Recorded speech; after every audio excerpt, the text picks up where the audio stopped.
Muy buenas tardes en Ecuador, muy buenas noches en Europa. Saludos a todos quienes nos sintonizan. Enlace Latinoamericano Europeo tiene la oportunidad esta vez de presentar a Jonathan Báez Valencia. Mi nombre es Marta Ogoño y los saludo desde Machala, Ecuador. Bienvenidas y bienvenidos. Jonathan Báez Valencia es economista por la Universidad Central del Ecuador, máster en Sociología por Flaxo en Ecuador, miembro del Instituto de Investigaciones Económicas de la Universidad Central del Ecuador y actualmente docente universitario de la materia Geografía Electoral y Procesamiento de Datos Cuantitativos. El tema de esta noche es las élites y las desigualdades, mecanismos y contramecanismos. Él le da la más cordial bienvenida en nuestro espacio al economista Jonathan Báez. Tiene la palabra. Pues muchísimas gracias, querida Marta, también a Bélgica, a Jen, que han sido muy amables. Ah, Seguramente ustedes estarán apreciando mucho mi presencia aquí, pero en realidad soy yo quien aprecia mucho su invitación y sobre todo las personas que se encuentran en las afueras del Ecuador, pues ya es de noche, seguramente vienen de sus trabajos, cansados, cansadas, pero me parece que en medio de esta disputa por un mejor país y mejor mundo también nunca se cansa, entonces pues aquí estamos, entonces quiero agradecer mucho tu presencia acá. Quisiera hacer un par de matices antes de iniciar porque la biografía me parece, ya tuve el placer de estar con ustedes, acompañarles hace unos meses, hoy vuelvo a estar nuevamente, sin embargo ya han cambiado ciertas cosas, ¿no?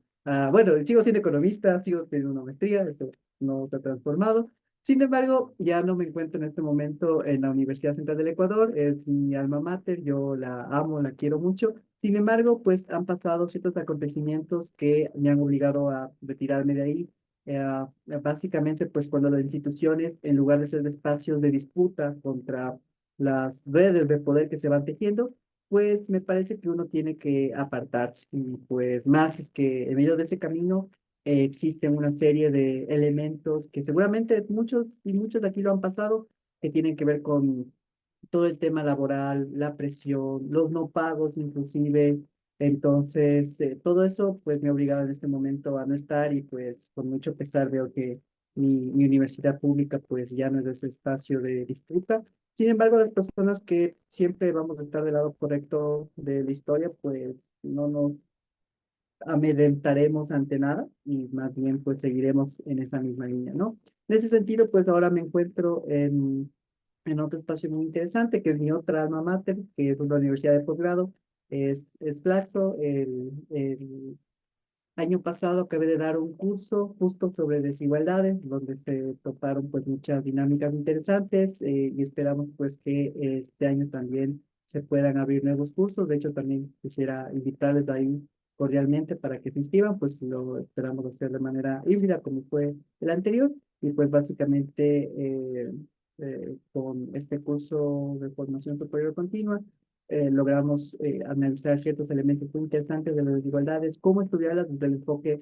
económico, político y sociológico, junto a mi querido maestro Edison Hurtado, que en este momento es coordinador del Departamento de Estudios Políticos en Flaxo, ¿no? Entonces, pues, un poco ya actualizándoles lo que ha sido mi transitar en tanto trayectoria de vida, decirles también que el tema que el día de hoy quisiera abordar con ustedes un poco voy a tratar de comprender esto que pasó, pues no es sorpresa de nadie.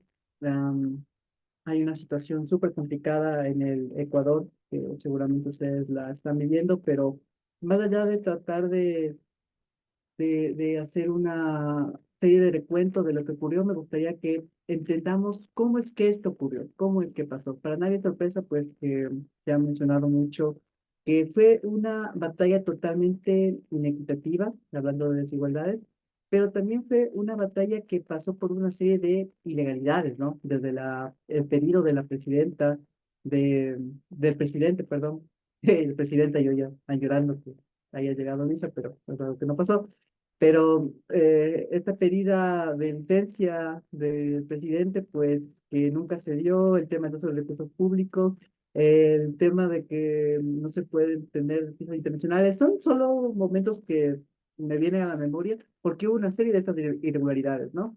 Entonces, básicamente esto determinó que ocurrieran esas situaciones, pero una sobre todo que se dio es el tema de que los entes que tenían que regular esto no lo hicieron. Entonces, para tratar de comprender eso, hay que comprender cómo los mecanismos del Estado, ya no solo el Ejecutivo, porque recuerden ustedes que tenemos el Ejecutivo, el Legislativo, acá tenemos también participación ciudadana, judicial, etcétera, etcétera, etcétera, pues esos elementos básicamente si es que están capturados al beneficio de aquellos que están concentrando el poder y que están tratando de servir exclusivamente a sus beneficios en el mercado, pues el resultado es lo que tenemos, ¿no? Esta contienda totalmente um, asimétrica. Entonces, por eso la charla de hoy se la titulamos junto con la querida Bética, instrumentalización del Estado para tratar de implementar las políticas neoliberales, ¿sí? En ese sentido, pues, yo, como ustedes se merecen lo mejor del mundo, he preparado unas laminillas para presentación, ¿no? Y disculpen también que voy a utilizar muchos recursos de profesor de docente, pero la profesión no hay cómo negar, dicen por ahí. Entonces, eso será la forma de hacerlo, ¿sí? En ese sentido, pues, quisiera traerles un poco a la memoria porque, como muy bien nos señala Polanyi, un autor de antropología económica, si ustedes le quieren meter en un compartimiento de la disciplina de las ciencias y de las ciencias sociales en particular, pues para comprender lo que nos pasó hoy, hay que comprender lo que se experimentó hace años, ¿sí? Y no vamos a ir tan atrás porque no nos da el tiempo, que más me gustaría que fuera así, pero vamos nosotros a irnos no tan atrás, nos vamos a ir más bien solo unos años atrás, ¿sí? Entonces me comentan si ya se está compartiendo, por favor. Ok, perfecto. Entonces, a ver, esto que están viendo aquí es un capítulo del libro que hicimos con el querido Juan Paz y Niño, historiador que en este momento está en Italia, y trata sobre cómo el gobierno de Lenín Moreno cambió este rumbo, ¿no? Que llevaba el país hacia mejores días y lo cambió totalmente a ciertos elementos. De eso ya hemos conversado, ya lo hemos hablado, pero me parece importante regresar a esto porque en ese momento, este capítulo específicamente se trata sobre cómo se realizó una captura ampliada del Estado, ¿sí? Porque si ustedes van a ver, muchos dicen cómo es que personajes de los altos mandos de las cámaras empresariales, del sector empresarial, terminan ubicándose en puestos del Estado, hacen los negocios, se benefician y después salen del Ejecutivo, ¿no? Pero la captura para que todo esto ocurra no se detiene en el Ejecutivo, sino que tienen que necesariamente ocupar ciertas posiciones de todo el Estado, lo cual permita una suerte de entrada y también permita una suerte de salida, lo que se conoce como revolving door, puertas giratorias, ¿no? Yo entro al sector privado, entro al sector público, me beneficio y salgo nuevamente a beneficiarme en el sector privado otra vez. Pero para que esto ocurra, no solo tiene que, de alguna forma, esta es la forma de comprender, de capturar, de ocupar estas funciones, sino que esto tiene que ser más ampliado. Y en este caso, en este capítulo específicamente, yo me trato de hacer un recuento de lo que pasó con el tema de el Consejo de Participación Ciudadana Transitorio, porque este era el ente encargado de nombrar a las autoridades de las otras instancias del poder estatal, ¿no? Y pues aquí quiero referirme al Trujillato, ¿no? A Julio César Trujillo, que fue el artífice o la cara más visible, porque había un consejo que permitió que esto ocurriera, ¿no? En sí, pues, lo importante es ver esta anotación de acá. Yep, ok. Miren, ¿qué es lo que hizo este Consejo de Participación Ciudadana Transitorio? Pues básicamente transformó o cambió las autoridades de dos instituciones, aproximadamente 43 autoridades, y pues esto determinó una serie de transformaciones. Yo en este capítulo del libro que les estoy haciendo un pequeño recorder y recuento de lo que ocurrió, trata de comprender cómo es que Richard Martínez termina endeudando al país y después él se va a trabajar en un lugar el lugar en el que estaba endeudado el país. Les pongo un ejemplo para tratar de comprender esto, ¿no? Es como si ustedes tuvieran su familia y ustedes endeudan a su familia con un banco. Y después ustedes se van a hacer familia del banco y dejan a su familia. Algo así ocurrió con Richard Martínez, ¿sí? Que estoy seguro que después de unos años, si es que ya no es precisamente en este momento, va a regresar como esta gran voz que participó en esta situación internacional. Me refiero específicamente al Banco Interamericano de Desarrollo. Entonces, aquí básicamente se operaron algunos elementos importantes, ¿no? Lo importante de todo esto es que nosotros tenemos conciencia de esto, ¿no? Ahora sí voy a rayar, si me lo permiten, la pantalla. Ok. Lo importante es que nosotros tenemos un Consejo de Participación Ciudadana Transitorio que cambia las instituciones que son las encargadas de velar que cosas que no deberían hacerse se hagan. En este caso, lo que hace Richard Martínez es ingresar del Comité Empresarial Ecuatoriano, entra al Ministerio de Economía y Finanzas, y una vez que está en este ministerio, le endeuda al país, ¿sí? Le endeuda con el FMI, le endeuda con el Banco Interamericano de Desarrollo, y la Constitución de 2008, que es importantísima y fundamental, la principal carta magna de aquí, dice que si es que hay un funcionario que está haciendo estas gestiones en el que el país adquiere deuda, después no se puede ir a trabajar a esta misma institución. Es decir, Richard Martínez de manera constitucional no podía irse a trabajar allá, pero lo terminó haciendo. ¿Cómo es que lo terminó haciendo? La Procuraduría General del Estado termina diciendo que el Banco Interamericano de Desarrollo no es banco. Es como que yo diga, no sé, Banco Pichincha, JP Morgan Bank, el Credit Suisse, bueno, que ya no existe, UBS en Suiza, ya no son bancos. Pues aquí dijeron esto.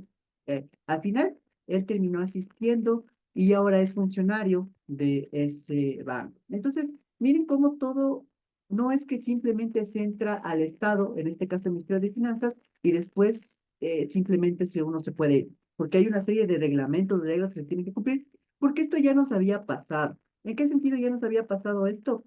Ah, recordarán ustedes cuando fue el feriado bancario, por el cual estoy seguro que muchos de ustedes, sus familias, sus papás, sus abuelitos tuvieron que emigrar allá, fue el feriado bancario. Y esto básicamente ocurrió cuando Augusto de la Torre, junto con Guillermo Lazo y Ana Lucía Armijos, que estaba en el Ministerio de Finanzas, se aglutinaron para dar un crédito al Banco Continental y este crédito determinó que los bancos también, otros digan, ¿y por qué a él sí le dan y a mí no? Yo tampoco voy a pagar. Y esto fue uno de los principales efectos que a su vez la Ley General de Instituciones Financieras, aprobada años anteriores por DAGIC, que ahora es el gran analista económico, pues determinara que el feriado bancario tuviera sus antecedentes, su lugar, su expresión y su gran sacrificio que fueron nuestros migrantes ecuatorianos y ecuatorianas en este momento allá. Frente a eso, en la Constitución de 2008 se dijo, lo que hizo Augusto de la Torre, endeudar al país, ser alfombra, genuflexo de los organismos internacionales,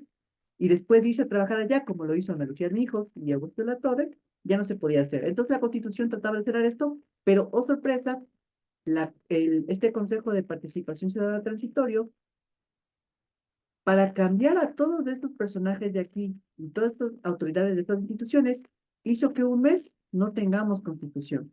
O sea, una cosa súper grave, no pasó nada y de hecho este señor cuando falleció se fue como el gran artífice y fue el gran artífice de la destrucción que en este momento vive el país. Entonces, para tratar de comprender este proceso de Richard Martínez en la economía, en el Ministerio de Economía y Finanzas, pues yo elaboré y construí este capítulo con la investigación respectiva, ustedes lo pueden ver. De hecho, ya le voy a pasar también a Bélgica porque este es un libro abierto, como debe ser la ciencia, para que ustedes lo puedan examinar, leer, investigar y ver qué es lo que nos está pasando. Pero ahora yo quiero que ustedes tomen esta investigación que se hizo con lo que nos está pasando ahora. Y es que las instancias encargadas de vigilar que el proceso electoral no sea totalmente inequitativo y que esas irregularidades que se realizaron no se hayan efectuado, pues también están aquí metidas. Y esas son el Consejo Nacional Electoral y también el Tribunal Contencioso Electoral. Entonces, miren aquí cómo con este esquema de las instituciones que se cambiaron, uno puede comprender lo que nos está pasando en este momento. Y es que al transformar estas personas, y si es que las autoridades encargadas están en colusión con este poder económico, si es que el poder político se encuentra controlado por el poder económico, este es el resultado. Este es lo que va a ocurrir. Y es que las elecciones estén viciadas de una serie de irregularidades que hasta terminan con denuncias de fraude electoral, como nosotros pues conocemos. Y todo es porque se tomaron estas instituciones. Entonces, como ven, incluso si es que Luisa González llegaba al poder, lo cual era una probabilidad ah, sumamente alta en ese momento con las encuestadoras serias, que sí presentaban resultados interesantes, serios sobre todo y rigurosos, pues iba a ser súper complicado porque recuerden ustedes que en elecciones activan Fiscalía General del Estado con una suerte de persecución, activan al Consejo de la Judicatura, vemos nosotros como la Superintendencia de Bancos también fue un actor que estuvo ahí en medio de disputas, porque después que el Consejo de Participación Ciudadana transitorio se terminó y se eligieron nuevas autoridades, les hicieron la vida imposible porque querían nombrar a un superintendente de bancos que te da su servicio. Entonces, miren cómo comprender en cada acción, cómo se van articulando las autoridades en estos espacios, es fundamental. Y ver cómo inició todo, inició aquí. Y claro, esto uno lo puede retroceder mucho más atrás, ¿no? Porque quienes estaban en estas nociones era la Comisión Nacional Anticorrupción, que durante la época del gobierno del presidente Correa, sacaron libros, sacaron investigaciones, a cada momento hacían ruedas de prensa y todo eso, mientras que con lo que fue Moreno, lo que fue Lazo, lo que fue después Daniel Noboa, pues básicamente mucho, no se ha dicho nada. Y ahí viene la complejidad, compañeros y compañeras. ¿Cuánto no se está en no, cuánto no se produjo para tratar de atacar al gobierno de la Revolución Ciudadana? Y pues cuando hubieron gobiernos que en verdad cometieron situaciones muy complejas y sumamente denostables, pues no ha habido esa misma presión. Entonces vemos que son eh, organismos parcializados y que desde una falsa noción de izquierda, pues fueron atacando completamente. Entonces en estas figuras terminan cambiando esto y tenemos lo que tenemos nosotros en este momento, ¿no? Hubo una elección que era la gran posibilidad de alternativa popular de que se terminen estos gobiernos que están muy articulados al mercado y pues lastimosamente vemos que esto no ocurrió de esa manera por esta situación. Entonces, miren aquí lo complejo, lo peligroso de que algo que nosotros decíamos, bueno, ya, el gobierno de Moreno se acabó, ya lo que pasó en Trujillo se acabó, miren cómo sus tentáculos, y por eso yo traté de hacer esta figura de esta manera, siguen estando presentes en cada uno de los elementos y nos ayuda a comprender ahora por qué estamos donde estamos. Si es que los encargados de contar, las encargadas de contar los votos, están capturadas por esto, por este poder corporativo, por este poder económico, representado en este momento en uno de las familias más millonarias que tiene el país, pues el resultado obviamente iba a ser este, primero por Guillermo Lazo, después por Daniel Noboa. Entonces, el resultado que tenemos es este, y aquí está una de de los mayores fundamentos que nosotros podemos tener para comprender por qué pasó lo que pasó, por qué esa lucha tan asimétrica en el ámbito electoral y que pues ahora nos tienen en una situación muy compleja en unos años que van a ser muy difíciles, pero que con esa misma dificultad que nos quieren imponer, con esa misma fuerza, nosotros tenemos que hacer los análisis, hacer las investigaciones. Y claro, aquí está, como vamos a ver más adelante, corriendo no solo intereses nacionales, están corriendo intereses internacionales que están continuamente afectando. Y claro, el resultado de todo esto es pues una situación en la que el bienestar de la población es el que está en juego. De la población me refiero a ese grupo que no pertenece a una élite depredadora, porque am, existen grupos económicos, existen élites, como decíamos, Marta lo mencionaba al principio, que en realidad sí tienen un sentido de nación, un sentido de progresividad, pero que esas élites no son las que están en este momento comandando, ¿sí? Eh, en ese sentido, pues este es el esquema que se presentó para el caso de Richard Martínez. Ahora hay que básicamente construir ese esquema, ¿no? Todo también empieza por el tema de consultas populares, porque se necesita una legitimación. Y en este momento, pues, algo que también podía impedir, me había olvidado, ¿no? La Corte Constitucional, que recordemos que yo no soy versado en leyes, yo no es mi profesión, pero si una ley dice que no se puede cambiar las reglas del juego un año antes, pues el tema de los celulares no tenía que aplicar y lastimosamente aplicó. Y todo esto donde comenzó, nuevamente, otra vez, miren aquí, se cambió la Corte Constitucional también. Y bueno, han ido renovaciones, pero en un muy corto plazo. Hay mucha gente valiosa en la Corte Constitucional que seguramente va a darle frente al poder, pero si se hacen minorías, pues va a ser muy, muy, muy complicado. En todo caso, pues este es un elemento que nos ayuda a comprender lo que está pasando y tratar de que esto que nos está ocurriendo en este momento sea comprendido, pero también dé pistas de cómo combatirlo para que no nos vuelva a ocurrir. ¿Ya?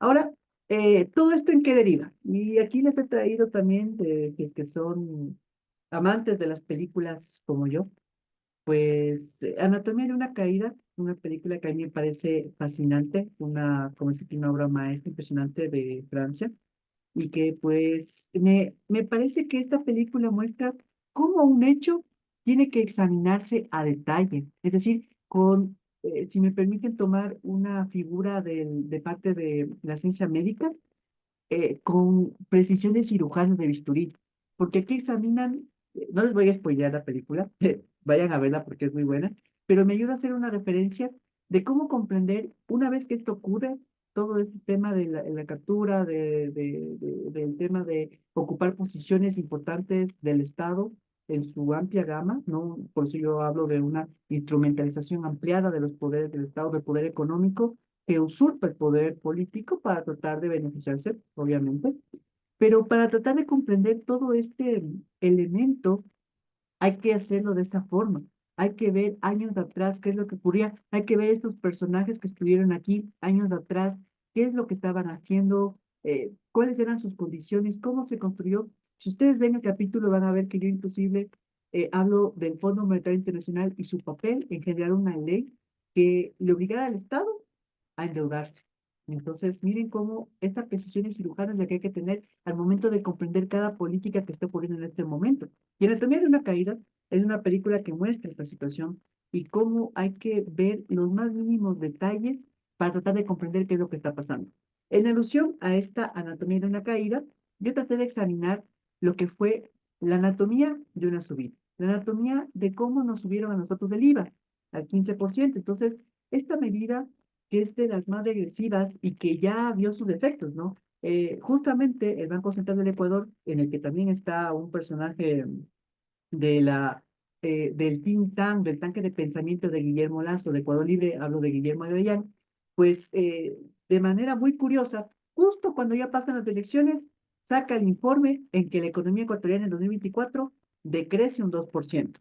Es decir, no solo que no crecemos, sino que estamos creciendo menos, estamos decreciendo, de hecho sería lo más adecuado de mencionar que decrecemos un 10%, y eso se debe a muchas cosas, ¿no? Los apagones, que obviamente también se deben a que querían privatizar el sistema eléctrico, dicho esto por el Fondo Monetario, dicho esto por, ya vamos a ver, las figuras encargadas de hacer la política económica del país y también avaladas por el Fondo Monetario Internacional o entregadas al Fondo Monetario Internacional, y pues esto en conjunto con quitar a la gente dinero de sus bolsillos a partir de subir el IVA en 3 puntos, también tiene que entenderse, así como comprendimos este elemento de la Corte, del Consejo de la Participación Ciudadana desde 2018, tenemos que comprender esto años atrás, ¿ya? Entonces, en anatomía de una subida vamos a tratar de comprender cómo se termina subiendo el IVA al 15%. Una vez que ya no solo se ocupan estas funciones del Estado, sino que también se van a ocupar las funciones del Ejecutivo, ¿no?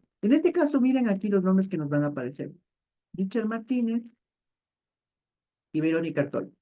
Estos personajes, como ministro de Finanzas y gerenta del Banco Central del Ecuador, pues envían una carta a Christine Lagarde, que en este momento es, pues ustedes la deben conocer bien porque es la presidenta del Banco Central Europeo, ¿no? Pero que en este momento funciona como presidenta del FMI. En 14 de junio de 2000, vamos a ver esto, no tengo la fecha. El 14 de junio de 2019 pueden observar cómo envían una carta en la que ya empiezan a decir básicamente esto, ¿no? Sí, nosotros vamos a balancear, miren, desde 2019, a balancear los impuestos desde directos a indirectos.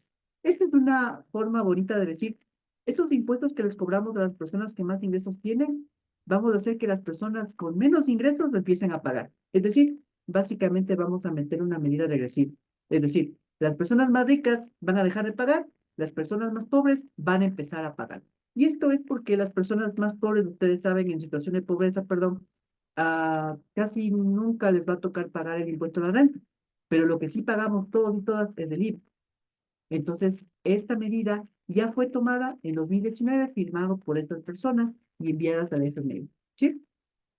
Después, el 17 de septiembre de 2020, ya no a Christine Lagarde, sino a Georgieva, nuevamente le escriben estos personajes, Richard Martínez y Verónica Tola, y ya no simplemente sugieren que van a hacer este cambio, sino que ya dicen específicamente, vamos nosotros a aumentar el IVA en 3 puntos. ¿Lo ven acá? Estoy señalando el doble. ¿Sí ven? Entonces, no es que el tema de subirnos el IVA en 2024 fue una política económica que se diera por el tema de conflicto armado, por esas cosas. Esto ya estaba planificado desde hace años. Y claro, gracias a la disputa popular que hubo, gracias a los paros que se efectuaron en 2019, el paro que ocurrió años después también, y que lo enfrentó el gobierno de Guillermo Lazo, pues en las cartas que están presentes, que son públicas, pero que lastimosamente están en inglés porque no quieren que la población de habla español latino, como somos nosotros y nosotros los ecuatorianos, sepan, pues nosotros lo que hicimos fue leer estas cartas que son cientos y cientos de páginas para tratar de encontrar este cuadrito, para tratar de encontrar, esto es lo que nos están diciendo a nosotros, que básicamente lo que van a hacer es sacar del pueblo los recursos para tratar de fortificar los bolsillos de las grandes fortunas del país, ocupando el Estado, ¿no? Eso tiene que ver con deuda externa, etcétera, etcétera, ¿no?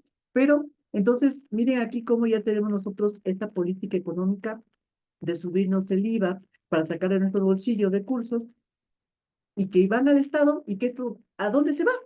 Pues a hacer obra pública, ¿no? Porque claramente esto se va a pagar deuda externa, a pagar contratos millonarios que no han sido de alguna manera examinados, ¿sí? Porque recordemos que en plena crisis eléctrica, de repente se entregó millones de dólares de empresas y la empresa nunca entregó lo suyo y millones de dólares se perdieron. Y bien, gracias. Entonces, miren cómo nos quitaron de nuestros bolsillos dinero para feriarse a estas personas. Y claro, esto tuvo su repercusión en materia económica, porque si las personas no tenemos para consumir, las empresas tampoco tienen, las pequeñas empresas sobre todo, ¿no? No tienen para sacar producto, esto a su vez tiene un efecto en el empleo, es decir, tenemos una destrucción total de la economía. Y ojo, que el tema del IVA fue solo una de las cosas que, y aquí viene la situación importante, ¿por qué les pongo estos nombres? Porque muchos dicen es que el FMI nos impuso. Más bien hay que hacer la revisión del lado contrario. Son nuestros gobernantes al servicio del poder económico que ofrecen al FMI y el FMI dice, sí, bueno, háganlo, pero son nuestras propias autoridades políticas del Estado las que hacen esto. Y el FMI dice, bueno, sí, gracias. Y después de esto hay una serie de pagos que se hace al Fondo Monetario Internacional por deuda, ¿no? Y estos son obviamente recursos que se va a quedar el país sin estos, ¿no? Recién ahora sí les voy a chismosear una investigación que estoy tratando de realizar, pero básicamente es un análisis en la que se trata de investigar cómo es que hay países que dejan de pagar deuda. Y claro, esta es una repercusión para los organismos internacionales, pero lo que no dicen es que eso en cambio es una bonificación para los países. Es decir, 3.000 millones de dólares que yo dejo de pagar al FMI se convierten en 3.000 millones de dólares que voy a inyectar a la población, a dar salud, a dar educación, a pagar a los proveedores del Estado que están impagos, es decir, a todos estos elementos. Y ahora, estos ofrecimientos que hicieron estos personajes no se tienen ahí. Miren, aquí se dice también que eh, los 13º y 14º que están exentos del tema del impuesto a la renta, los quieren meter. Básicamente, ¿qué significa esto? Que quieren que paguemos más impuestos. Las personas que estamos cobrando esto, que somos las personas trabajadoras. Quieren también hacer una serie de elementos, como por ejemplo, quitarle subsidio a las gasolinas, que es algo que también ya lo hicieron. Y esto también me parece una situación súper complicada porque las universidades no pagan IVA. Y es porque su función obviamente es de educación, es servir a la población. Ahora quieren que las universidades paguen. ¿Qué implica esto? Van a tener menos presupuesto. Entonces, miren cómo todas estas legislaciones están ahí continuamente. Pero ahí viene también el espacio, porque no solamente quiero que se queden con la idea de que nos tienen contra las cuerdas y que no podemos hacer nada, porque sí podemos hacer cosas. En ese sentido, lo que les traigo acá, voy a pasar esa aquí. Lo que tenemos aquí es ver cómo nos subió el IVA el presidente Noboa finalmente, ¿no? ¿Qué es lo que hizo el presidente Noboa entonces? Mandó una ley con un solo artículo de subirnos el IVA al 15%. Bueno, lo podemos ver acá abajo. No estoy viendo. Acá. Entonces, ¿qué es lo que hizo la Asamblea? Que ahora va a ser nuestro espacio de disputa, nuestro espacio de lucha. A ver, si es que usted quiere meter una política regresiva, señor Noboa, entonces también hay que meter políticas progresivas. Entonces, ¿qué es lo que vamos a hacer? Vamos a cobrar un impuesto a los bancos, a las cooperativas, de las grandes empresas que han tenido ingresos más altos. ¿Ya? Ahí sí, a ver, si es que estamos en una situación en la que solo quieren que aporte el pueblo, pues nosotros vamos a hacer que también aporten las grandes fortunas. Y en este caso se cobran los bancos. No tienen idea los bancos cómo se opusieron, cómo hicieron una serie de lobby, cabildeo, fueron a medios.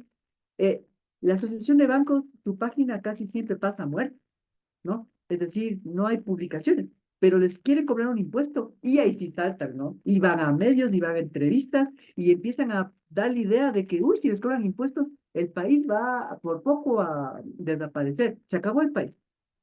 Esto no es cierto, no lo tienen una evidencia, pero miren cómo hacen el lobby para que esto pase. Y esto es súper complicado porque nosotros también tenemos que hacer ese lobby. Nosotros tenemos que hacer esa disputa, tenemos que hacer ese cabildeo. Claro, con medios como estos que nos permite poner voz, porque ustedes no nos van a ver pues en los medios oficiales, en los grupos económicos de la comunicación, Ecoavisa, Teleamazon, jamás nos van a invitar porque saben que si de repente la población los empieza a escuchar, se les empieza a caer ese velo que les han puesto para tratar de apoyar a estas personas, que solo buscan su beneficio económico y no el beneficio del conjunto de la población. Entonces, otro elemento importante, como les repito, fue el tema de los bancos. Y también el tema del ISD, ¿no? Que es un elemento importantísimo, eh, que cuida la dolarización. A nosotros ser un país dolarizado necesitamos que el dólar esté fluyendo, pues el presidente Noboa esto no le interesa para nada, más bien lo único que quiere es seguir jugando capitales, ¿no? Entonces, aquí vemos lo del ISD, ¿no? Lo que les digo. Entonces, miren aquí cómo sí se puede dar la disputa, sí se puede dar la pelea, y en este caso se logró. Y esto me parece interesante porque uno de los argumentos era que los países se van a destruir si es que ocurre esto. Yo más bien diría totalmente lo contrario, porque incluso las personas que nos escuchan desde Italia seguramente saben que eh, eh, la primera ministra de Italia, ¿no? Meloni, ella en un punto estuvo a favor de que a los bancos, al tener tasas y utilidades sobre ganancias, pues se les cobran impuestos. Entonces, miren la calidad incluso de nuestra derecha, de nuestra extrema derecha, que es, ya no sé cómo llamarla aquí en Ecuador, es la mega ultraderecha, porque ya las derechas del mundo le quedan cortas con lo que quieren hacer acá, o con lo que no quieren hacer. Entonces, con esto lo importante es ver dos cosas. Por una parte que sí, nos quieren poner contra las cuerdas, pero es posible dar la disputa, que no decaigan los ánimos, que no decaigan los brazos, porque sí, todavía podemos dar pelea, todavía podemos generar espacios de disputa desde la investigación y que tiene su resultado al final, porque al final de cuentas, el tema del ISD, importantísimo, se aprobó. El tema de que los bancos paguen también se aprobó. Lastimosamente, el tema de que se sube el IVA también se aprobó y esto, pues, sabes, nos sigue generando muchas repercusiones, ¿no? Pero vemos cómo ya, solo esto regresivo que quería meter el presidente Noboa, esto tan nocivo para la población, fue de una manera balanceada. Ya nosotros tenemos que luchar por seguir balanceando estas guerras. Pero ahora, como les mencionaba, esto no solo ocurre a nivel nacional, y esto es algo que me gustaría tenerme ya que estamos con el enlace latinoamericano-europeo, y es que nosotros, como había mencionado Meloni, vemos otros lugares en los que en el mundo y en Europa la extrema derecha está aumentando sus posiciones. Vemos lo que pasó en Alemania, en la que por primera vez la extrema derecha de Alemania alternativa, AFD son sus siglas de inicio, está en este momento disputando, perdón, ya disputó, ya ganó unos espacios fundamentales eh, en el espacio de gobernación de lo que va a ser Alemania en los años siguientes. Y esto es súper complicado porque nos muestra una situación en la que el mundo se está encaminando a una extrema derecha fundamental. Vemos lo que ocurre con Donald Trump en Estados Unidos, vemos que la Francia sumisa en Francia de alguna manera logró disputar y un gran frente popular logró frenar lo que iba a ser pues la incursión de la extrema derecha y que pues de alguna manera se ha logrado frenar, pero que todavía hay una disputa fundamental ahí. Vemos también que por una parte en Reino Unido, Starmer está de alguna manera generando espacios, pero por otra parte también tiene ciertos elementos y matices de política de derecha, de extrema derecha, que también están ahí presentes. Entonces, miren cómo el mundo, no solo el Ecuador, está en esta situación. Vemos lo que pasa en Argentina con Milei. Entonces, ante estas situaciones es que nosotros nos estamos enfrentando, y por eso les decía que no solo es una situación en la que el Ecuador está así, la región latinoamericana está así, el mundo está así. Y claro, aquí tenemos que ver nosotros quiénes son los que están impulsando esto.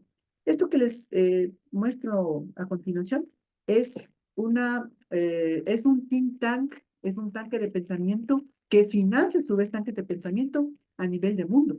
Y mi preocupación muy profunda es que miren cómo en 2014 estaban presentes en todo el mundo y tenían 458 instituciones que estaban a su servicio. En 2018 ya tenemos 487. Entonces, miren cómo cada vez estos espacios que están luchando porque los más ricos, las élites depredadoras, sigan sirviéndose del pueblo para seguir siendo ricos y mega millonarios, están aumentando, están creciendo, se están ampliando. Yo me pregunto, ¿qué pasa en cambio con los tanques de pensamiento de izquierda? ¿Qué pasa con los tanques de pensamiento del Estado? ¿Qué pasa con aquellos que están promoviendo el Estado como una fuente de beneficio para todos y todas, y no solo para un pequeño grupo? Entonces, miren cómo tenemos una expansión de estos tanques de pensamiento que están continuamente diciendo a las personas, el Estado es malo, el Estado es corrupto, y por lo tanto no tiene que haber Estado. Por lo tanto, voten por una opción que les dame el Estado, voten por una opción que no les dé salud, voten por una opción que les quite trabajo, voten por una opción que destruya sus vidas. Entonces, frente a estas situaciones estamos enfrentando nosotros y son los que continuamente están metiendo un montón de plata a las naciones. Entonces, miren aquí cómo América Latina en el año 2021, que es la última información que logré investigar, pues han introducido $2 millones y más para tratar de promover esta campaña. Imagínense entonces nosotros cuántos recursos tenemos, cuánto financiamiento tenemos, cuánto presupuesto tenemos para campañas, cuánto tenemos financiamiento para hacer estudios, para hacer webinars, como estamos haciendo en este momento, para dar becas, o sea, porque estas personas incluso se enquistan en el Estado, perdón, se enquistan en el Estado, pero también se enquistan en universidades entre comillas, porque son grupos económicos universitarios que ven la mercantilización más que el servicio educativo y la búsqueda de conocimiento, y van diciendo a las personas continuamente al oído, el Estado es malo, hay que destruir el Estado, vote por la alternativa que no quiere el Estado, vote por la alternativa que va a destruir sus vidas. Entonces, miren cómo esta es una situación que continuamente nos está a nosotros afectando y que la investigación en sí misma de cómo estas redes están penetrando en las personas son las que en este momento nos tienen como nos tienen. Supongamos por un momento que que Daniel Noboa ganó legítimamente. Vamos a hacer la suposición. Yo tengo mis dudas, pero vamos a hacer la suposición que sí. ¿Por qué hay una persona en un barrio que está inundado porque no hay servicios públicos, porque no, porque han construido el Estado de esa manera para que esta persona no pueda acceder a estos servicios y está festejando que ganó Dani Noboa? Muchas personas comenzaron a destilar odio también y aquí yo también quisiera tomar un momento de reflexión emocional porque yo también estoy enojado, estoy frustrado de que esto ocurriera, pero tratar a estas personas de tontas, de que están alienadas, de que se merecen el modo de vida que tienen, lastimosamente no ayuda porque finalmente no permite hacer una investigación. A mí me encantaría cuestionarme por qué esta señora hace lo que hace. ¿Por qué esta señora está en esta situación? ¿Cuál es su historia de vida? ¿Cómo es que llegó a este proceso? Para tratar, ahí sí, de comprender por qué pasó, porque esa sí es una pregunta de investigación, no simplemente decir esta señora loca, tonta. No, ese no debe ser el sentir de nosotros tampoco, porque nosotros tenemos que ser más intuitivos, tenemos que ser más empáticos y tratar de comprender cómo es que esta persona llegó a esto. Y estoy seguro que es porque hubo un financiamiento que de alguna forma llegó y que los medios de comunicación, los grupos económicos de la comunicación intensificaron, amplificaron para que esta persona termine en esa situación en la que está. Feliz de estar en esa situación. Me parece a mí que ese es el proceso que nosotros tenemos que tratar de disputar. Generar estudios, generar estos encuentros, de generar toda esta disputa ideológica, hacer libros, hacer investigaciones, hacer webinars, hacer una serie de propaganda a favor del Estado y un estado de bienestar que nos dé salud, educación, que nos dé cuidado a todos, que nos permita estar bien, que nos permita estar seguros y seguras. Entonces, si es que estos están metiendo un montón de plata, créanme que nosotros tenemos que igual en estos espacios disputar en esto. Quizás no con plata, pero sí con nuestros esfuerzos. Yo sé hacer investigación y eso es lo que pongo a su disposición para tratar de que este hoyo en el que estamos sea atravesado y logremos salir todos dándonos la mano con lo que sabemos. Aquí con Marta, haciendo el tema de las transmisiones en vivo, con Jen también haciendo el tema de las moderaciones. Todos y todas podemos aportar en algo para tratar de cambiar este rumbo y tratar de virar esto. Sí, ellos tienen billeteras fuertes, pero nosotros tenemos sueños y deseos más fuertes todavía que nos puede llevar a otro proceso. Y ese me parece a mí que es el elemento que nosotros tenemos que disputar. Perdón si es que me alargué, pero estos temas me suelen apasionar y eso es lo que tenía para compartirles el día de hoy. Muchas gracias. Muchísimas gracias, Jonathan. Te agradezco que nos des esta cátedra. En realidad es muy interesante todo lo que nos has contado hoy y me parece súper interesante empezar desde el principio, desde donde inició toda esta situación, ¿no? Buenas noches, querida audiencia. Yo soy Jen Bush, estoy aquí en el Reino Unido y yo voy a tomar la moderación esta noche del programa. Te agradezco un montón por estar aquí, Jonathan. Mira, yo tengo una pregunta muy puntual. Yo pienso que una de las cuestiones que pasa en el Ecuador es que estos temas son bastante complejos, son bastante académicos, utilizan un lenguaje que es bastante elevado en cierto tema. Yo soy ecuatoriana, pero crecí aquí en el Reino Unido y mi lenguaje a veces es limitado simplemente porque yo no estudié, por ejemplo, en la universidad en el Ecuador. ¿Cómo tú explicarías este proceso a estas personas, por ejemplo, la señora que acabas de mencionar, que regocijaba en el agua servida de la calle mientras gana un presidente que literalmente le ha puesto en esa situación? ¿Cómo les explicas a ellos lo que significa este proceso de que alguien se tome todos los poderes del Estado? ¿Cómo les afecta a ellos para que ellos puedan entender la temática de la que estamos hablando hoy en una forma más simple? Gracias. Bueno, gracias, Jack. Es una pregunta que yo me hago continuamente porque eh, desde el mundo de la academia también se vuelve una suerte de élite, en la que solo entre nosotros nos comprendemos, entre nosotros nos entendemos, entre nosotros damos buenas palmaditas descubriendo que hay desigualdades.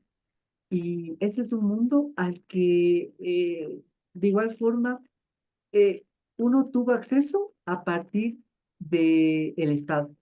Entonces, si es que yo, y ahí voy a tomar mi caso personal, porque muchas veces eh, suelen decir, ¿no? Esta persona llegó hasta eso porque se esforzó mucho y el Estado más bien le trata de boicotear. Yo diría más bien todo lo contrario. El Estado fue el que puso las bases para que yo pueda estar en estos espacios. Por ejemplo, si es que la Constitución de 2008 no hubiera hecho la universidad pública, como tú ya mencionabas, quizás yo tampoco hubiera podido estudiar la universidad pública en Ecuador, porque no había recursos ni dinero. La instancia en la educación pública, los recursos que dio, los proyectos que me permitió estar ahí, en la que, por ejemplo, a mí me pareció tan interesante. Mi primer proyecto de investigación se llamaba Balance Crítico del Gobierno de Rafael Correa. Es decir, el gobierno de Rafael Correa financió un montón de profesores, de estudiantes, para que sean críticos de su gobierno. Entonces, me parece que eso es una cosa interesante primero. Pero a los becarios que estuvimos ahí, les obligaron a darnos un sueldo básico y afiliarnos. Sí, imagínense para mí una persona, hijo de trabajadora del hogar remunerado, de repente llegar a la universidad y que la universidad le contrate y que le dé seguro social. Para mí eso fue impresionante. Me parece que no, miento. Mi mami, a partir de que se obligó a que le dieran a las trabajadoras del hogar seguro, fue la primera de la familia que tuvo seguro. Y después fui yo. Entonces, pero todo es porque hubo una disputa del Estado. Entonces, eh, imaginen cómo eso después me permitió acceder a una beca y después eso me permite, de una u otra forma, terminar dando clases en una universidad de posgrado. Esto solo es gracias al Estado. Entonces, esa pregunta de no estar solo en ese mundo académico y cómo tratar de mover hacia las personas y cómo hacer esto para que todos y todas lo entendamos, es una pregunta que a mí me acosa y que todos los días lo estoy tratando de pensar y de cómo hacerle, de cómo guiarlo y tratar de utilizar incluso las palabras adecuadas para que se entienda. Salir de este mundo es súper complicado, de ese mundo académico, pero continuamente en este tratamiento, yo lo que le diría es, con la experiencia personal y de cómo funciona el Estado, ¿cómo es que existe el Estado para que existan oportunidades de tal forma que las personas logremos alcanzar esto, que no vivamos de esa manera? ¿Y cómo existe el Estado, en cambio, que quiere que sigamos de esa manera? Porque de esa manera es que estas personas logran seguir enriqueciéndose a costas nuestras. Entonces, tratar de generar este proceso de empatía de lo que puede ser, mostrar qué es lo que está ocurriendo también. Entonces, me parece a mí que más que responder cómo hacerlo, es algo que continuamente me parece que tenemos que seguirlo haciendo y que estos espacios son los que un poco nos ponen en disputa, en juego de cómo hacerlo, de cómo tratar de bajar este lenguaje todo técnico, todo académico, a que las personas lo comprendan y lo entiendan. Es decir, cómo yo, por ejemplo, puedo decirle a una persona, miren, si es que ustedes terminan optando por esta opción que les venden a ustedes de que ustedes pueden ser grandes empresarios, de que ustedes pueden ser, es falsa, porque para que esto sea así, estas personas tuvieron que hacer un montón de cosas que nosotros no tenemos y que siguen haciendo. Es decir, ¿quién va a dar los permisos? Le pregunto yo, ¿a usted le dan un permiso como le dieron a la esposa del presidente? ¿Tan rápido? Pues seguramente no le van a dar. Entonces, me parece a mí que mostrar estas situaciones son las que nos permiten, pero eh, yo estoy totalmente abierto a esa cuestión de cómo nosotros encontramos la forma de explicar, porque en ocasiones eh, nos suelen decir, el Estado es corrupto, por lo tanto hay que disminuir el Estado. Y con eso nos estamos. Entonces, ahí viene la suerte de incógnita que yo me pregunto, ¿no? Porque yo les digo, miren, yo puedo hacer la investigación económica más sofisticada, más acabada, demostrando todo lo contrario. Pero esta persona con esa simple frase ya le conquistó al público, mientras que a nosotros nos toca sacar estudios, nos toca sacar cifras, nos toca sacar una serie de elementos que nos permiten disputar. Y me parece que tratar de encontrar en conjunto esa forma de decir, hey, esto que nos está pasando y la situación en la que usted está es por culpa de estas personas, es la que tenemos que cambiar, es donde tenemos que conocer. Entonces, yo me hago la misma pregunta continuamente y les juro que el momento en que yo encuentre la respuesta o las respuestas, en ese momento haré videos cada noche para que las personas se enteren de esto. Aunque, quién sabe y les llegue, porque si es que van y les ofrecen internet gratis y para darles propaganda de estos medios totalmente derechosos, es complicado. O sea, Imagínate si es que hacen otras impresiones de un cartón. Vamos a tener que ingeniarnos más cosas porque realmente la gente se emociona con estos cartones. Muchísimas gracias por la respuesta. María Calle, por favor, tu pregunta. Buenas noches, compañera, ¿cómo estás? Buenas noches, muchísimas gracias Jenny por seguir el programa. Sí, justo de lo que estaba diciendo el tema y la élite, la gente que no se da cuenta por ejemplo, de que prácticamente nos están ahogando para, ¿cómo es que se llama? Para poder continuar a mantener el poder, que es algo feo y frustrante. Eh, por ejemplo, yo anoche hablando entre personas decíamos ya el hecho de haberse quedado 14 horas sin luz, que los microempresarios tuvieron que comprar generadores para poder tener luz, que muchos de ellos perdieron la alimentación o los recursos, los productos que necesitaban para tener, porque a un cierto punto, si uno no tiene dónde guardar las cosas que se pueden dañar, se pierde hasta esta producción. O peor aún, llegar al riesgo de que te la revendan y mejor me quedo callada ahí, porque ya sería difamar, ¿me entiendes? Entonces ya con eso tendría que haber sido un semáforo rojo grande en el de decir hasta aquí. Eh, Aquí en Italia se está viviendo el hecho de los 80 años de la resistencia y hubieron muchísimos debates porque se trataba de opacar esta fecha bastante importante, donde sí se van a leer los sentidos de las personas que aunque si tenían pensar distinto, propio completamente, porque después nacieron los diferentes comitados, se unieron y dijeron aquí nosotros no nos vamos a dejar vencer. ¿Qué le faltó a Ecuador para llegar a eso? Y otra cosa, la economía está verdaderamente saliendo, porque después de las elecciones, enseguida salieron los comunicados de que ya se han reducido las inversiones y tantas otras cosas. ¿Qué le pasó? Porque es bien difícil aceptar todo esto y sobre todo luchar para que la democracia funcione nuevamente. Sí, qué gusto, María, también ya nos acompañó en la última charla.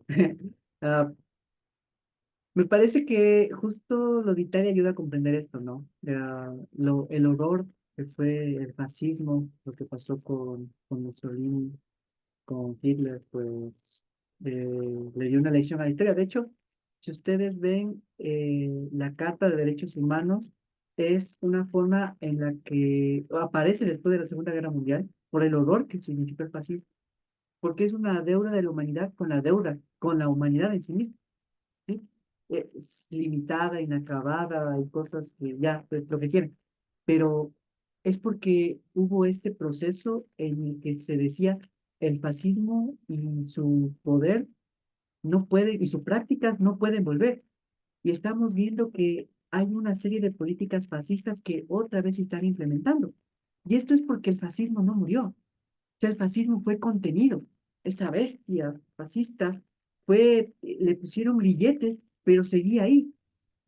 Y hubieron personas que poco a poco comenzaron a darle como, imaginen que esto es como una de estas cosas que empieza a picar esas cadenas. Y poco a poco, fueron picando, picando, hasta que le soltaron un brazo a esa bestia fascista. Y esa bestia fascista comenzó otra vez a implementar sus cosas y ahí tuvimos nosotros una contrarresistencia. Y esos procesos, como por ejemplo recordar los 80 años de disputa, permite entender que un momento así no puede volver a ocurrir en el mundo. Y vemos que el fascismo va a seguir existiendo y va a tratar de seguir tratando de despegar sus tentáculos, pero tiene que haber esta otra proposición en la que se genere esta disputa. Entonces, no me parece que uno pueda pensar la política, el devenir también de lo que ocurre a partir de las ausencias, porque uno siempre dice, no, esto nos faltó, es como fue culpa mía, esto no hice, yo no hice más webinar, yo no. Me parece que tenemos que pensar en cómo desde otros espacios han construido una cosa durante años. Es algo que lo han formulado durante mucho tiempo. Hablando de películas, que a mí me gustan muchas películas porque ejemplifican muy bien cómo ha ocurrido esto. Y justo hablábamos con Jen eso antes de que empezara la transmisión, con el Brexit. Hay una película de Cumberbatch que se llama Brexit, que a mí me parece que dibuja bastante bien porque de repente quieren hacer una campaña de 6 meses y el presidente o el director de la campaña del Brexit para que se quede Reino Unido en la Unión Europea, él de repente dice, ellos han estado haciendo campaña durante 15 años, por eso nos ganaron, por eso nos van a ganar. Entonces, Estos personajes han hecho campaña durante años, llevan toda la época de la Revolución Ciudadana, estuvieron ahí, estuvieron picando, picando, picando, picando, picando, hasta que en 2018 todo el mundo apoyó lo que hizo Lenín Moreno, apoyó lo que hizo el, el Consejo de Participación Ciudadana Transitorio. Y ahora a nosotros nos toca disputar esto durante años, pero nos va a tocar hacerlo. Y nos toca hacerlo y caminar poco a poco, pero ese es el camino. Y ahí sí, muchas veces recordaba un compañero que subía algo sobre el neoliberalismo, ahora que estamos hablando que todas las políticas que hablamos del neoliberalismo, y él decía, el neoliberalismo empezó cuando Pinochet en Chile implementó la dictadura e implementó la política neoliberal. Y yo decía, no tanto. Y decían, bueno, entonces empezó cuando Milton Friedman, y Hayek y Mises, toda esta gente comenzó a pensar el neoliberalismo. Y yo decía, no tanto. Y justo un autor que se llama François Denord tiene un artículo que se llama Neoliberalismo a la francesa, donde él dice que el neoliberalismo como tal, antes de llamarse neoliberalismo, ya empezó. Empezó más o menos en 1912. ¿Por qué? Porque ya en esos años el Estado comenzó a tener su impronta de que debía estar la izquierda con todo lo que fue el tema de las disputas obreras, ¿no? De lo que fue después de 1919 con la Revolución Rusa, con lo que fue la Comuna de París, con todos estos elementos ya estas personas que decían, no, el mercado es el que tiene que dominar, empezaron con sus ideas, con sus cositas. Imagínense, 1912. Después de muchos años se hizo una reunión que se conoce como la reunión de Montpellier, donde ahí un señor economista alemán dijo, estaban en disputa de cómo le iban a llamar a esta ola, ¿sí? Y ahí de repente este señor Rostow dice, pongámosle neoliberalismo. Y se quedó, ganó esa noción. Imagínense, eso fue décadas, décadas, décadas atrás.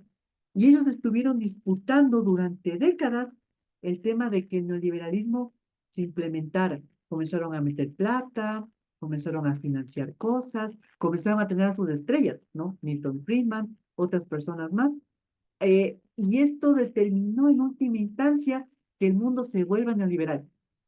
Y esto es bien curioso porque este señor Rostow, si ustedes ven a ver ahora estos que ahora le llaman los hijos bastardos, le llama Kuel Sbotnian, un autor muy interesante, le llama bastardos del neoliberalismo a los libertarianos, porque el señor Rostow decía en un punto, hey, estos libertarianos, estos neoliberales ya, pero extremistas, ellos creen que todos los impuestos son malos.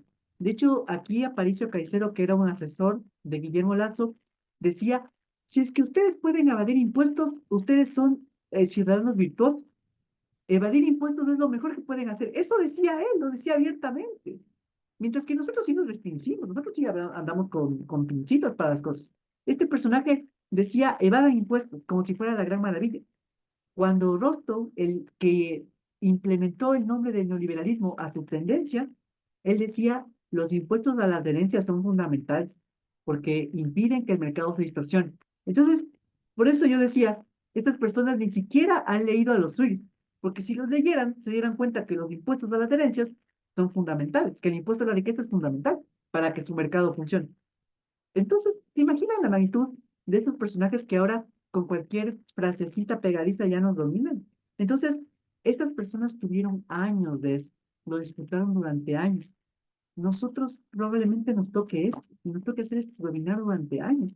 Por eso yo les decía, no hay que cansarse, no hay que desfallecer, no hay que dar la vuelta atrás, entonces más que decir que algo nos faltó, solamente yo diría que a estos personajes les sobró mucho, les sobró billetera, les sobró años de a las personas meterles en la cabeza que el Estado está mal, que el correísmo está mal, que la Revolución Ciudadana está mal. Entonces, estas personas, como hablábamos con Jen, esta señora que está festejando con su cartón en medio de una inundación de su casita, pues ha sido metida 15 años. Entonces, quizás no hay que decirle, hey, esto está mal con el personaje que tú estás sosteniendo, sino que le metieron durante 15 años que toda alternativa popular liderada por la Revolución Ciudadana es mala. Ha sido implementada durante 15 años. Entonces la cabecita de esta señora ya está totalmente articulada a que eso es. Y entonces ahora a nosotros nos toca disputar años que esto pase. Pero esto que estamos haciendo y este webinar ya es el primer paso. Ya que ustedes estén aquí entregando sus noches, que seguramente ya son las 10, las 11, es el primer paso y me parece que tienen que ser más, tienen que ser con más fuerza. Tenemos nosotros que dar una batalla a la altura de cómo estos personajes lo quisieron hacer. Y ahí sí, lastimosamente hay que reconocerlos. Estos manes, estas personas llevan años en esto. Y estas últimas tendencias que son los libertarianos, ¿no? Que son estos personajes como Agustín Laje, como el mismo Javier Milei, como Gloria Álvarez, y todos los libertarianos que deben tener en Europa están mostrando una situación. Entonces, uno creía incluso que en Europa el tema del estado de bienestar estaba algo ya constituido y no iba a ser disputado. Y nada que ver. Por eso les digo, esta bestia fascista la quieren liberar, pero ahí viene algo que el personaje con el que abrí esta reflexión, Polanyi, siempre hay un doble movimiento, double movement. Nosotros tenemos que ser ese doble movimiento, tenemos que ser ese colectivo que nuevamente le vuelva a poner a esta bestia fascista esa situación. Y recuerdo que cuando hablábamos de esto, cuando yo tuve una entrevista en una radio que también trata de generar espacios de disputa, íbamos en el Uber de regreso, recuerdo yo, y el señor también totalmente afectado por lo que había pasado, y él decía, chuta, qué vaina, ¿no? Recuerdo cuando Rodó llegó y le tuvieron que matar en la Operación Cóndor en el 81 y tuvieron que pasar, imagínense, 81, 91, 2001, hasta 2007, que llegó una alternativa más popular, tuvieron que pasar como 25 años, 26 años, para que una alternativa popular vuelva al poder. Y él decía con mucho pesar, tal vez nos toca esperar otras 2 décadas y más. Y a mí también me da pesar, me da tristeza, pero quizás todas esas personas que lucharon desde el 81 y que tuvieron la oportunidad de ver que una alternativa popular se hace para generar un Estado que cuide de las personas y lo lograron. Ahora a nosotros nos toca eso. Quizás nos toque luchar durante años, pero eso nos toca y eso es lo que nos va a tocar y yo no me voy a cansar y yo voy a seguir asistiendo a estos webinars y voy a seguir sacando artículos y voy a seguir haciendo investigaciones porque tal vez no sea hoy, no sea mañana, pero estoy seguro que algún rato le voy a ver a mi país ya no como está hoy. Algún dato va a pasar y tenemos que seguir con este momento me parece que este momento es el tiempo de alzar a las tropas. Ya, esto pasó, nos pasó lo que nos pasó, pero tenemos que seguir por nuestros medios, dando lo mejor que podamos, porque es la única manera, no hay que cansar. Bueno, muchísimas gracias por tu respuesta. Me parece una súper buena forma de hacer que la gente continúe, porque hay muchísima gente que está lamentablemente con los espíritus bajos y este mensaje es un mensaje muy poderoso para todos. Eduardo Cavieres, no sé si es que tú tienes una pregunta también, compañero.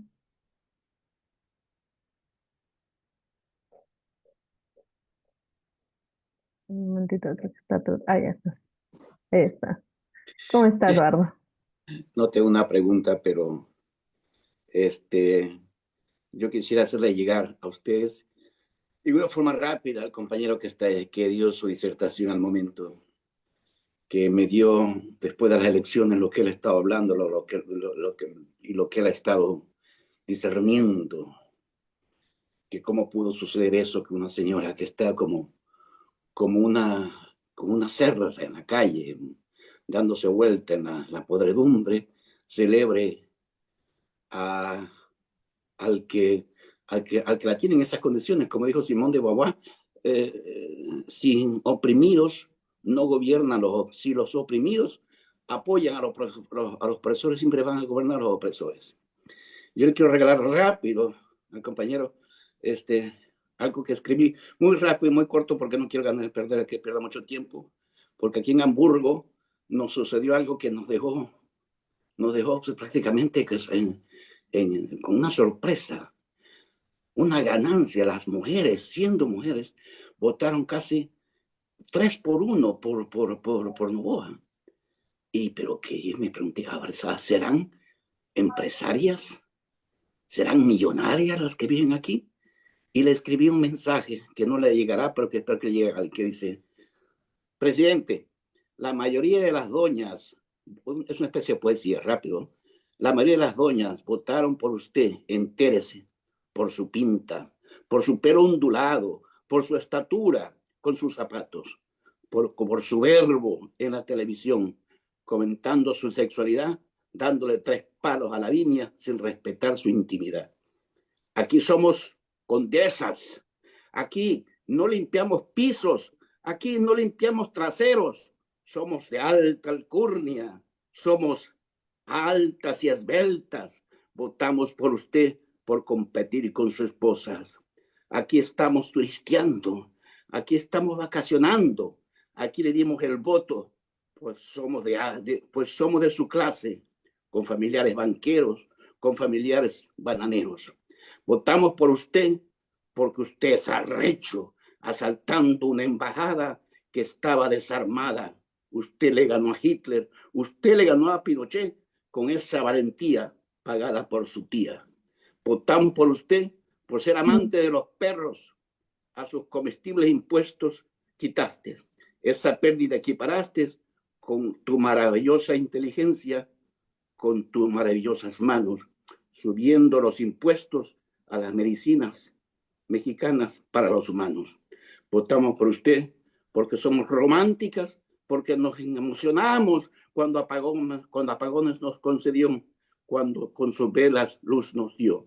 Votamos por usted por estar orgullosas de haber hecho famoso al Ecuador con su banano único en el mundo, con su polvo blanco.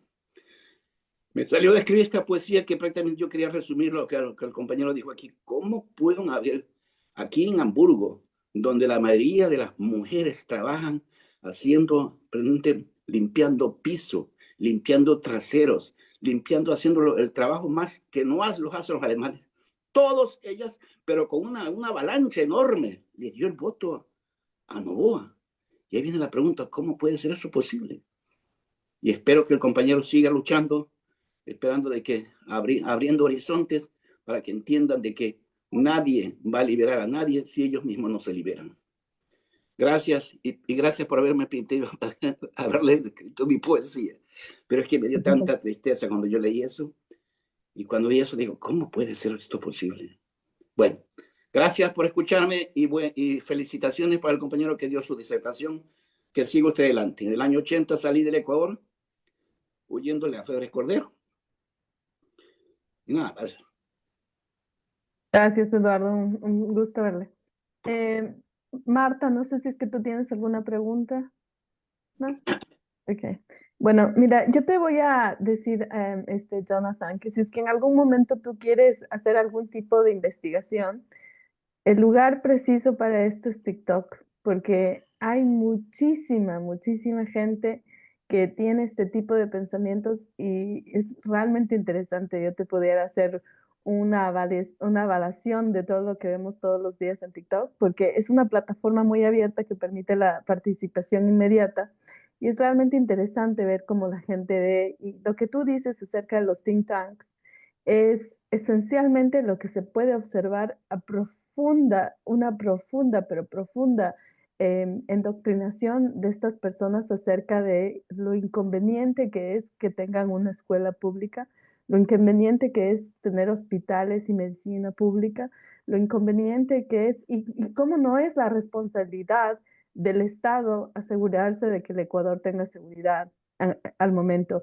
Hay una y otra narrativa que se han engendrado, yo pienso que incluso antes de que se acabe el periodo de Correa, como tú lo mencionas, y es bastante interesante verlo porque ves varios estratos sociales con la misma narrativa. Sería interesante analizar cómo están llegando a diferentes áreas de la sociedad para poder infundir estas mentiras, estas narrativas. Ahora, para culminar, yo tengo una última pregunta que dice, ¿qué rol juegan los organismos internacionales en este proceso de implementación de las políticas neoliberales? Y también tú hablaste acerca de los think tanks que obviamente son financiados. Lo que yo quiero saber es por qué la izquierda no tiene este nivel de financiamiento, aparte de las obvias razones que los millonarios nos controlan, pero ¿por qué nosotros como individuos no nos agrupamos más para crear este tipo de think tanks? Bueno, voy a ir por el TikTok primero, sí tengo TikTok, voy a ver cómo estoy para que me puedan seguir. Ya. Ahí suelo hacer unos videillos y también con las entrevistas que son interesantes. Ah, genial. Ah, recuerdo que el más creativo que a mí se me ocurrió es estar en el coche, ¿no? Y le puse, adapté una voz y le puse camina al bienestar, ¿no? Y que la voz diga, camina al bienestar, gira a la izquierda. Entonces, claro, ¿no? Yo hice toda la actuación de subir al coche, ponerle como la aplicación y giraba a la izquierda para generar como suerte de bienestar. Pero ese Ya. no pegó tanto. Y entonces me decían que era porque era muy largo. Entonces, también necesitamos de las personas que son expertas en comunicación, porque las personas que tal vez tenemos ideas, en el momento de la ejecución necesitamos como que esta partida, ¿no? Estoy como el Jonas 97. Sí, así estoy. Ok, A ya ver, te voy a seguir. eso, súper, @el punto Jonas 97. Entonces Uy, ahí están, ahí voy posteando los videos y cosas así. Porque sí, es un elemento fundamental, pero al mismo tiempo la forma de ahogarnos, ¿no? Por ejemplo, yo les cuento que de dominio público, yo he usado de la Universidad Central porque a mí me dejaron de pagar durante meses, en mayo, junio, julio, agosto, septiembre, octubre casi. Y claro, era porque hubo un cambio de administración, la cual se quería pegar mucho al presidente Noboa. Y claro, yo tenía unos artículos. La ley que quiere implementar el presidente Noboa es porque se quiere rebajar la deuda de su grupo económico. Grupo económico y paraísos fiscales, las redes de paraísos fiscales del grupo económico Novoa. Entonces, obviamente, mi presencia molestaba mucho, y claro. Entonces, primero tenemos esta situación en la que tratan de ahogarnos económicamente, porque dicen, bueno, si es que ya no le damos, entonces va a tener que hacer otras cosas, y como ya no va a tener, entonces va a tener que ya no hacer estos artículos, ¿no? O esto viene aunado del tema del miedo. Primera cosa importante, como mencionaba Eduardo, no tener miedo. O sea, sí, va a haber miedo, más bien. Voy a referirme a un personaje de Hispanoamérica, aunque Jen seguramente lo debe conocer porque es el Chapulín Colorado.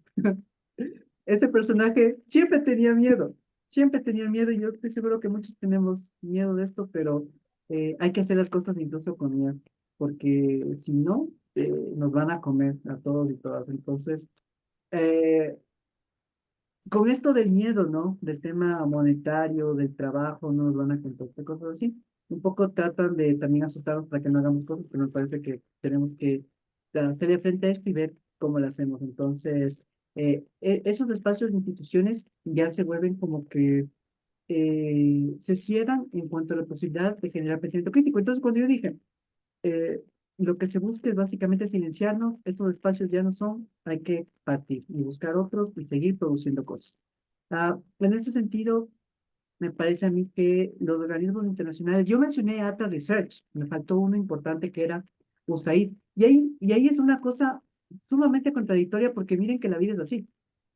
Ah, USAID es una de las organizaciones que, al igual que Atlas Research, mete un montón de plata al Ecuador. Recuerden ustedes que el presidente Noboa, una de las primeras organizaciones que nombró como que iban a venir a fortalecer la democracia era USAID. Fue la segunda la que nombró.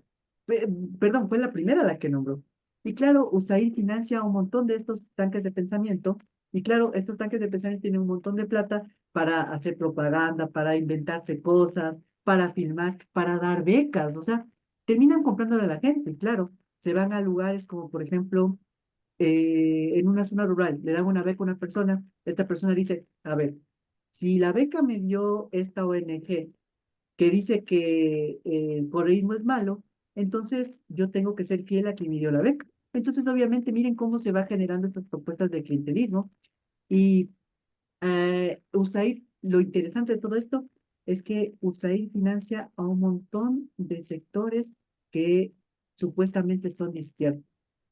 Sindicatos, sindicatos, y por lo tanto, cuando hay una noción en la que el correísmo puede llegar, estos sindicatos se oponen totalmente.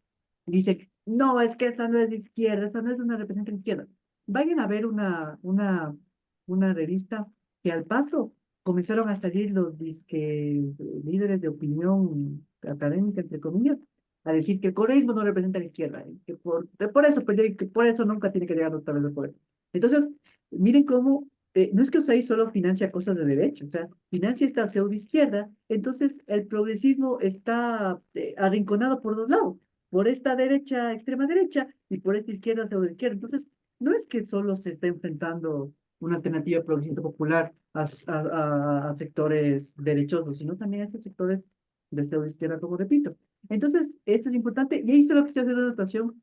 Ojalá y me roben esta idea, porque desde hace rato que estoy pensando.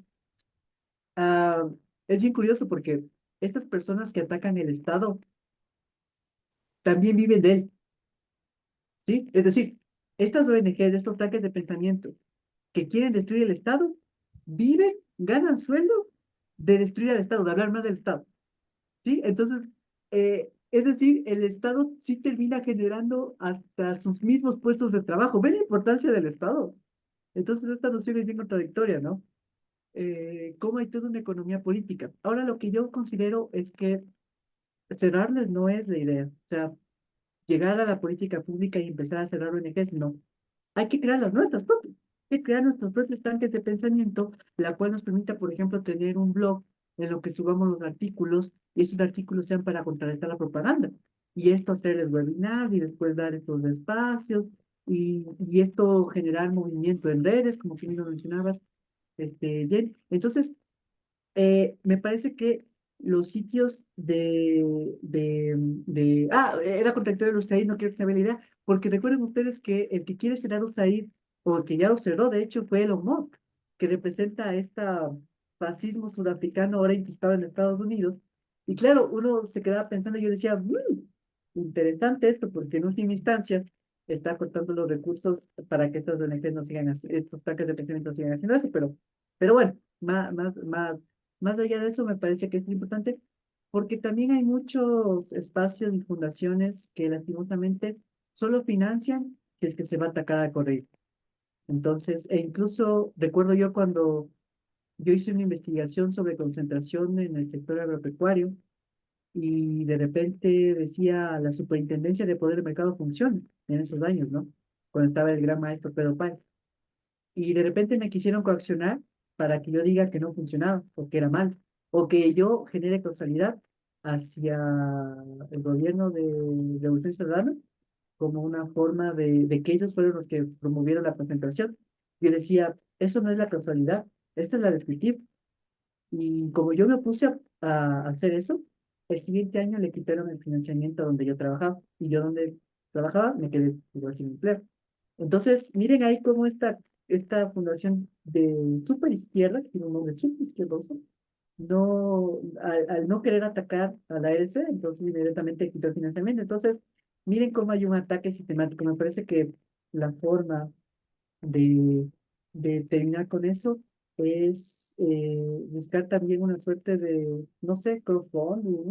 No se me ocurre ahora alguna cosa así, pero me parece que ese es el camino fundamental en la que, por ejemplo, nosotros podamos tener un financiamiento que nos permita hacer una investigación, mantenernos o tener nuestra vida material durante un mes, durante 2 meses, y eso sacar una investigación, y eso después promover, y eso después imprimir, y eso al final dinamiza también la economía. Me parece que el camino es ese, tratar de buscar nuestras mismas fuentes de autofinanciamiento que nos permitan mantener esto. De hecho, que ustedes tengan esta cuenta en esta de donde estamos transmitiendo, ya es un financiamiento que ustedes están disputando y están luchando por tenerlo para que podamos hablar de esto. Me parece que eso ya es muy valioso. Yo felicito mucho su trabajo, lo admiro mucho, lo reconozco mucho y espero que siga y que se intensifique aún más porque va a ser la única forma en la que, como decía Eduardo, ya no solo sea el país, porque perdimos afuera, o sea, en el exterior le terminaron votando Noboa con este super poema de Eduardo, y me parece que eso muestra que ahora ya no solo necesitamos generar espacios para la gente aquí del Ecuador, sino necesitamos generar espacios para todo el espacio internacional. Y espero que NACE Latinoamericano Europeo sea pionero en generar este proceso y hagamos escuelas de formación política, escuelas solo quiero poner el caso de Morena, y perdón que abuse tanto del tiempo, pero es que creo que tengo muchas cosas que decir. Eh, el Instituto de Formación Política de Morena de, de la, de la presidenta Claudia Sheinbaum y de lo que fue en su momento Andrés Manuel López Obrador. Es fenomenal. Tienen cursos, tienen publicaciones, tienen tanta fuerza y eso ha permitido que Morena se constituya en un espacio que permita una alternativa popular en México que tiene en Claudia Sheinbaum a su principal lideresa como algo que yo sueño que pase aquí. Entonces, tal vez no sea solo cosa de nosotros, sino también sea del mismo Partido de Evolución Ciudadana que me parece que tiene que entregar todas sus fuerzas hacia generar un instituto de formación política, pero que abrace con y que le dé disputa a este pintana. Me parece que ese es el camino.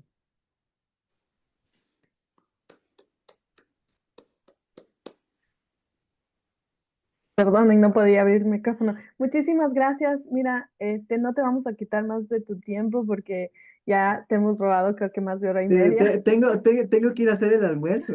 Claro, si no te vas a morir del hambre. No, mira, te agradezco inmensamente que estés aquí. A nuestra querida audiencia les quiero agradecer. Estamos aquí en Enlace Latinoamericano Europeo. Muchísimas gracias por estar con nosotros hoy. Este es un proyecto creado por ecuatorianos migrantes y ecuatorianos también en el Ecuador, colaboradores que tenemos en todo el Ecuador y en Europa.